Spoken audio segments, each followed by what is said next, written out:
परमेश्वर का वचन कहता है कि जितनों ने उसकी ओर देखा उन्होंने ज्योति पाई और उनका मुंह काला ना होने पाया। हालेलुया।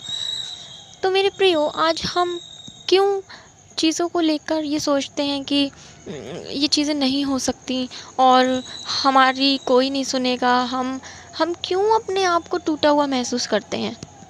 क्योंकि हम परमेश्वर के वचन पे भरोसा नहीं करते।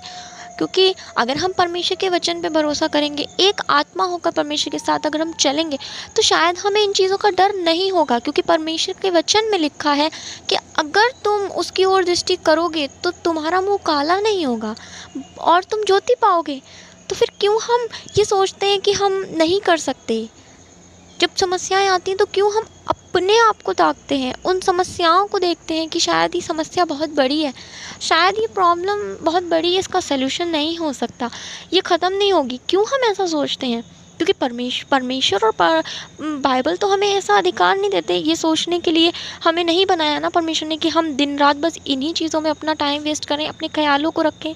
परमेश्वर तो हमें कभी नहीं ये चीज़ बोली। परमेश्वर का वचन कहता है मत डर, और हम क्या करते हैं? दिन रात बस डरते रहते हैं, कभी लोगों से, कभी चीज़ों से, कभी समस्याओं से। परमेश्वर का वचन कहता है कि चिंता मत करो कि तुम क्या खाओगे, क्या पियोगे और क्या पहनोगे, फिर भी हम चिंता करते हैं।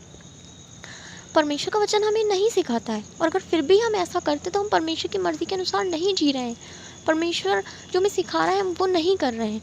तो हमें ऐसा नहीं करना, अपने आप को, अपनी समस्याओं को नहीं निहारना है, बल्कि परमेश्वर की ओर देखना है। और परमेश्वर प्रॉमिस कर रहे हैं कि अगर तुम मेरी ओर देखोगे तो तुम ज्योति पाओगे, प्लस तुम उन चीज़ों पे जय पाओगे और तुम्हारा मुंह काला नहीं होगा।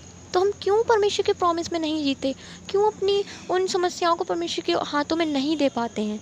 आज अपने जीवन को जांचें और परखें और परमेश्वर को अपना जीवन दें। समस्याओं को देख के डरे नहीं, बल्कि इस वचन को क्लेम करें, इस वचन को बोलें कि प्रभु आपका वचन कहता है और मुझे हिम्मत दें खड़े होने की, ताकि मैं अपनी प्रतिज्ञाओं को पा सकें हम, ताकि हम आपके उस प्रतिज्ञाओं के देश में जा सकें परमेश्वर। और जब आप ऐसा कहेंगे तो देखेंगे कि हाँ, आप उन डर और चिंताओं से निकलकर परमेश्वर की महिमा के लिए जीवन जिएंगे। और जब आप ऐसा करेंगे तो सच में परमेश्वर का वचन जो कहता है, आपको प्रॉमिस दिया, वो आपके जीवन में पूरे होना शुरू होंगे।